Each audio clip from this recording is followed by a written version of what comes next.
Welcome to Christy's Bits of Wisdom podcast. I'm your host, Christy. My goal is to help you start your mornings off right by sharing a short story or a parable that will motivate and encourage you to live your best life with God. By using the infinite wisdom found in His Word, you truly can live a life of happiness and peace in Christ. I'm living proof. I hope you'll stick around and subscribe. Also, if you like what you hear, please share with your friends and family so they can scoop up some bits of wisdom for themselves. Hey guys, welcome to today's episode of the podcast. Today is Friday. TGIF. Woo! um, you worked all week and now comes the weekend. You get 2 days off and you deserve to rest and have fun doing whatever you want, spending time with your family, laying by the pool, um, laying in bed all weekend if you don't want to get up, whatever you want to do that brings you happiness and joy and relaxation. Do it because you deserve it after having a hard week at work. And if you don't work, hey, knock yourself out, relax as well, because you deserve it too. I mean, I don't work outside the home. I do go to school and stuff, but I don't actually go to a job every day. So I look forward to the weekend too. So nothing wrong with that. But anyway, today I want to title this episode The Image versus Reality.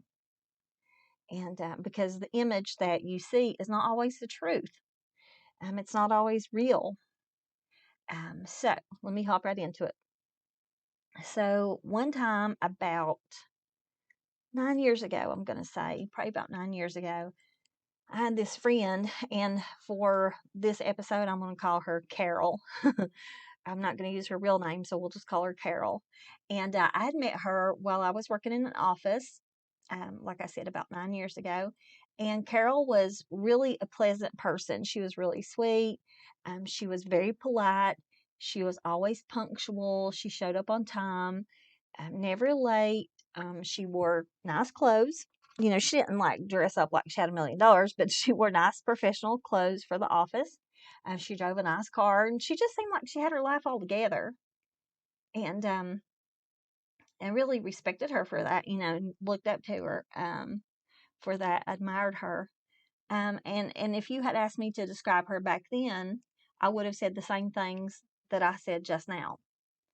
But anyway, me and Carol became friends at the office because I have never been able to just go into a job and, you know, you hear a lot of people say, I'm just here for a paycheck, not for friendship. Well, I get what they're saying, but I can't be around people without forming friendships. That's just who I am. I'm a people person. I'm very outgoing. I'm very extroverted once I get around people. Um, so, yeah, I just automatically form friendships and want to form friendships with people. But anyway, so me and Carol became friends. And we would go out to lunch occasionally whenever, you know, whenever her schedule and my schedule lined up to where we could, excuse me, we would go eat lunch together. So one day during lunch, early on in our friendship, we started to talk about just general things about life. You know, where you're from originally, where you live now. And I told her where I live, my neighborhood. And when she told me where she lived, I immediately perked up and I was like, oh, I go by there every day. I love your house. Um, and Carol had the prettiest little house ever. It wasn't big, it wasn't a mansion, but it was so pretty. I mean, you can take the tiniest home, and if you know, if it's clean, um, and your yard is pretty and your landscape is pretty, you can look like you live in $1,000,000 home. But anyway, I told her that she had the most beautiful landscaping and yard I had ever seen. Um, her little house was surrounded by all these bright flowers, so her flower beds were gorgeous. She had rose bushes, um, and she had the cliche white picket fence, no joke. She had the white picket fence that, you know, you hear everybody talk about they want. She had like a bird bath and a fountain, like to the right of the gate, and then on the left she had like a small rose garden. I mean, it was perfect. It looked like something out of a magazine or off of HGTV when they get done, you know, staging those homes to sell. But anyway, at that time, I was living in a 2-bedroom townhouse where I just had like a simple little mat at the front door that said welcome. I didn't have any flowers, no trees, no roses, nothing that I could enjoy seeing.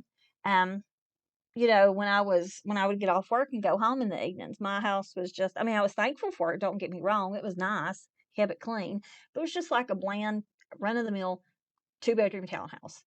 Um, and so I, every day when I would drive by Carol's house, not knowing it was Carol's, every time I would drive by the house, I would think, oh, how lucky those people are. It's so pretty.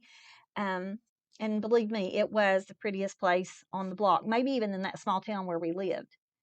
Um, but anyway, one day Carol invited me to go to the movies with her, and I agreed. Because all I did basically was just work and go home, work and go home.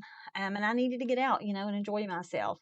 And so I got up on that Saturday and I got dressed and put on my makeup and I texted her to tell her that I would meet her at her house, instead of making her come out of the way to get me at my house. So Carol agreed and I left. Um, so I wasn't not only happy to be getting out of the house to go socialize, but I was looking forward to seeing the inside of Carol's house when I got there because I thought, wow, if the outside is this pretty, I bet the inside is gorgeous. I mean, I figured it looked like a picture, like I said, like HDTV worthy. So I got there, and as I walked through the gate, um, like I said, the perfect little picket fence. As I walked through that gate, I was mesmerized, by the beauty of all the roses, and then like you could smell, like that rose garden, you could smell the roses, and I thought, man, this is like heaven. And I closed my eyes and I just stopped there and I just took it all in. I just took in that sweet scent. And for a split second, it reminded me of my grandpa's roses, that he always tended to. My grandmother had gotten really sick, several years before she died. She died in 1999, and several years before that, she had gotten dementia, which progressed to Alzheimer's, and then she had a stroke. She became completely immobile. She couldn't talk anything, nothing like that. And my mom was a nurse, and so they kept her at home, and my mom and my grandpa took care of her. But before she had the stroke, she loved to sit on the porch. So my grandpa, he planted tons of roses in the front yard, and every single day he would take her out and put her on the porch and let her sit there while he tended to those rose bushes.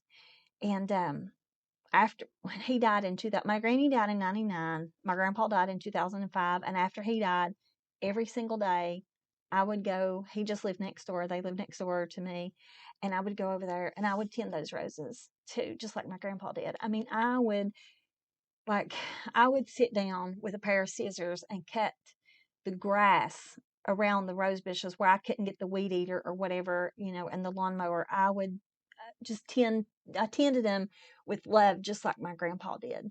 But anyway, back to the story.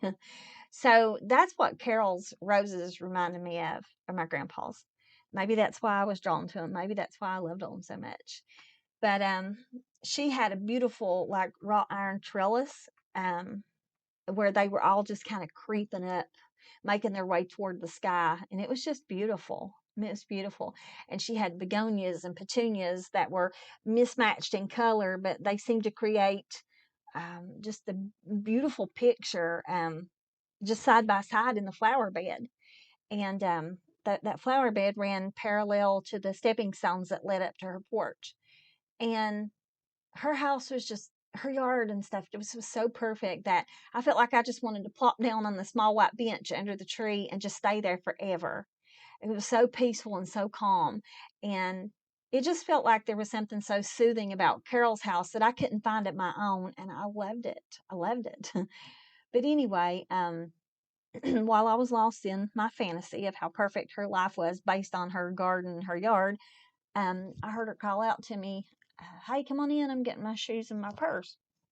And so I glanced over and I saw her in the doorway, and then she walked away. And so I smiled because I thought, oh, now I got to get to see the inside. And I was just really happy. And so I walked in the front door, and after being outside in the sun for a little while, it took my eyes a few seconds to adjust. But when they did, I was shocked by what I saw. And I'm telling you, it was bad. My heart sunk. And it felt like somebody had punched me in the gut because Carol's house, the living room, was a complete disaster. Oh God. I mean, it was bad. Um, Sometimes I think that's putting it mildly. It was horrific. She had a mess everywhere. Um, Everywhere I looked, there was like papers that were just like strewn all over. Her throw pillows were on the floor, not on the couch. There was two cats that were laying on the kitchen counter. You could see right through the kitchen. Um, Bowls of food that were half eaten were on the coffee table. I saw shoes all over the living room floor. A basket of unfolded clothes. I mean, it was bad. It was bad, y'all. She had like a pyramid of pop cans in the corner. It was like she just, I don't know. And I was like, good God, I just couldn't reconcile. Like my mind wasn't able to process what I was seeing on the inside compared to what I'd seen on the outside every single day. And the smell was awful too. I mean, it was a combination of sour trash and probably like something that was mildewed in the laundry room and kitchen. And I was mortified. I was mortified. I just couldn't believe that this was the home of the woman that I knew from work. Um, the woman that dressed so well and drove a nice car and was always punctual and, just seemed to have it all together. I mean, I kept thinking, God, this has to be a mistake. I was like, am I in the Twilight Zone? Um, and I started to think, how could it be so pretty outside with this perfect garden and flowers and be such a mess on the inside with all the clutter and that stench? And I thought about how, as I looked around, I thought, man, this would not be an easy task to try to clean this up, and how she might as well get a bulldozer to come in and just wipe it clean so she could start over. And then I thought, man, like I don't know, just the difference of how it was on the outside and the inside got me thinking, like, that's the way we are sometimes.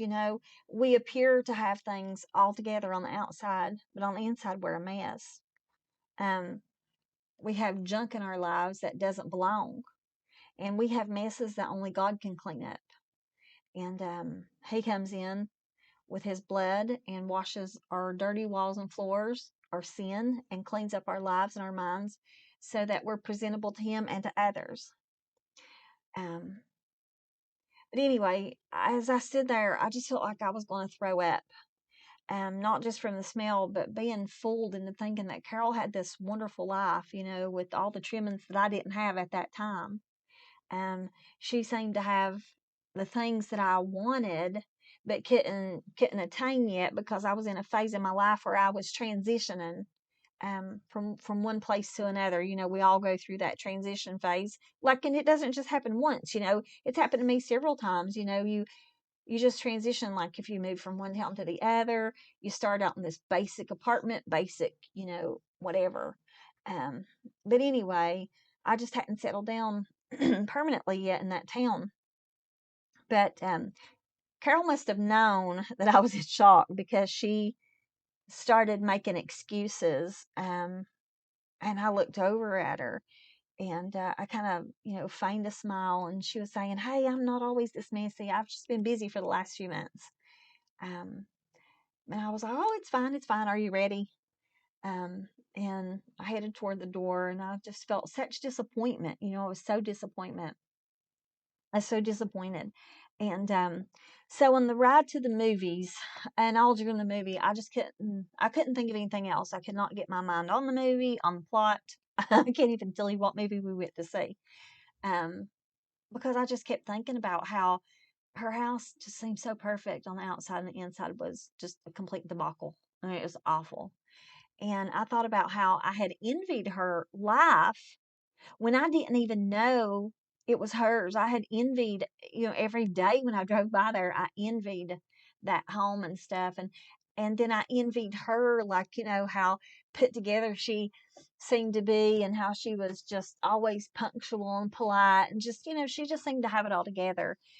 All the while she was living in a home that look like something from third world country. Like, listen, y'all, like, we all get kind of lazy sometimes, and we might not vacuum for a few days, or, I mean, I may not clean my bathtub every day, but, there's a difference in that. And, just being complete nasty. And that's what her house was. It was completely nasty. Um, but at the same time, I felt hurt for her. I did. I felt hurt that she was one way on the outside and then another way behind closed doors. And I just couldn't figure out why, if she worked so hard on the outside, because listen, a yard like that doesn't come easy. When I lived, when I was married years ago, I had the prettiest yard like in the neighborhood too. People would tell me all. My sister-in-law used to say, "God, I love your yard," um, because I tried to keep it really nice. I love a pretty yard, and I just couldn't figure out why, if she worked so hard outside, that she didn't carry that over to the inside too. I mean, she was clearly capable of doing it, but I just wondered why she didn't bother. Um, it was almost like, she was putting on an act for people when they saw the outside. So the movie ended and we left, went back to her house, and I picked up my car. And before I backed out, I sat there for a few minutes and I looked at her yard, and it just it just looked different after that. Um it just looked different. It was no longer like the entrance to the life I thought that I wanted, but it was just like a facade or something that Carol was putting on, of a life that was messy, that she tried to keep hidden. I can't explain it. But anyway, that night, as I was laying in bed, I realized that we can't judge a person's entire life by what they present in small increments. And we have to look at the whole entire picture, and that we can't ever compare our life, or where we are in our life, to where somebody else is, because they might not be truly where we think they are. And that was Carol was living proof of that. And I thought how, we really need to accept our lives for where we are at the very moment, and be thankful and be happy for what we have. And then I thought about how social media, you can post whatever you want to on Facebook, whatever you want to on Facebook and Instagram. I can be in the worst mood ever, but I can smile and take a big old toothy picture and just grinning ear to ear and post it on Facebook or Instagram, and nobody would ever know what a rotten day I was having. When I was in that abusive relationship, no, hardly anybody knew, because most of the time, I put on this happy facade. I was just like laughed no matter where we went. And listen, he was the friendliest guy ever. He could be good to a total stranger, but for some reason, he was mean to me. And then his wife, that had his ex-wife, he had been really mean to her. But anyway, that's a whole nother story. But so you can put on whatever picture you want people to see. And Carol had done that. Carol had put that picture on the outside, but the inside was a complete mess. And as I lay there in my bed, I turned on the lamp and I just looked around at my bare neutral walls with white blinds, and I smiled, because for the first time, I felt truly grateful for what I had. I mean, I really did. I was already grateful. I can't explain it. I was already grateful and thankful, but I felt truly grateful, because I felt like at least what I had was real, and I didn't try to make it appear to be one way when it was really the other. Um, but anyway, so after that, for as long as I knew Carol, and I stayed in that town probably another 3.5 years before I moved out of state. And for as long as I knew her, she was always the same. she, she was always dressed up on the outside, and her house always looked great outside. And the few times that I did go over there again, it was still a mess. She never cleaned up. She just couldn't do it. But that situation with Carol taught me three things. Number one, if you find yourself comparing your life to somebody else's who seems like they have it all together because of how they present it through pictures on social media or just from the outside, You need to stop and change how you're thinking, because most of the time that's not the true picture. That's not reality. That's just an image that they want to present to the world. We all want to put our best foot forward, but we can't lie. We can't lie about stuff. We have to be real. And if I don't have it together, I'm going to tell y'all, like I did the other day in the other episode. I was like, listen, I've been struggling with bitterness. I'm not going to come on here and lie and say I got it all together. I can, I'm so perfect or whatever. No way. I'm going to tell you about my messes. I'm not going to try to hide it like Carol did. The second thing that she taught me is that everybody has problems. Everybody has things they don't want other people to see, and everybody has something that they keep hidden. And that's okay. There's some things that you do need to keep hidden that only you and God need to know. There's things in my life that nobody else knows except me and God, and that's how it should be. The Bible does tell us to confess our faults one to another, but listen, before you go doing that, you better make sure that the person you're confessing to is a good friend and wants only the best for you, and is not. Anyway, I'll go into that in a later podcast episode, but people just allow you to see only the things that they want you to see. But just know that, everybody has something they keep hidden. Nobody's life is perfect. And the third thing is an old saying that everybody knows. The grass is not greener on the other side, because that yard needs just as much maintenance as yours does. And I've also heard people say, the reason that grass looks greener over there is there's more manure in it. And that may be true. They got a lot more manure they have to deal with. So, yeah, so don't be fooled by what seems to be on the other side of the fence, because, it, most of the time it's just a picture. It's not reality. Um I had gone to church, years ago back home in West Virginia, and the preacher used to bring up, he said that he always battled with smoking, and he loved Marlboros years ago when he was young. And so when he gave his life to the Lord, he asked the Lord to take that from him. Not that it was a sin necessarily, but for him it just didn't feel right. And he said, he prayed the Lord, God help me to lay these down. And he said everywhere he went back then, there was billboards of the Marlboro man riding a horse. And I don't know if you guys are young enough or old enough to remember that or not. Some of you might be too young to remember, but yeah, the billboard used to have a Marlboro man on a horse, and he was smiling, had his hat on, he looked so happy. But he said, I was staring up at that billboard one day, and he said, I thought, man, that cigarette looks good. And he said, as he went around the backside of it, he noticed the backside of that billboard was tore all to pieces. It was shabby and shoddy, and it was just tore. And he said, that's how life is. They make this picture up front look so good, but when you go behind the scenes, it's a mess. And that's just like, we can all do that. We can all just put this perfect picture out there of, hey, look what I got, and I got it all together. But you know what? We're all a mess inside, really. We're all broken people inside. We all have something. Some people are more broken than others, but we all have something that we struggle with, and we all have something that we have to have God to help us with. Because if we didn't have to go to God, then we wouldn't need Him. And then that's not, we were put on this earth to not be independent or self sufficient. We were put on this earth to be dependent on God. But anyway, I'll end with this. What we see in somebody's life is not the whole of their actual story. So don't compare yourself and what you have or don't have to what other people seem to have, because you're just as blessed and I'm just as blessed as anybody else. If we opened our eyes today and we were able to take a breath, we're blessed. If God gave us another day with our families, with friends, and another day to work for Him and work for His behalf, and just do for Him and try to reach the lost and try to do good for other people and help people, hey, we're blessed. What more could we ask for? But I want to give you one scripture today in all of this, and it's found in Philippians 4:11.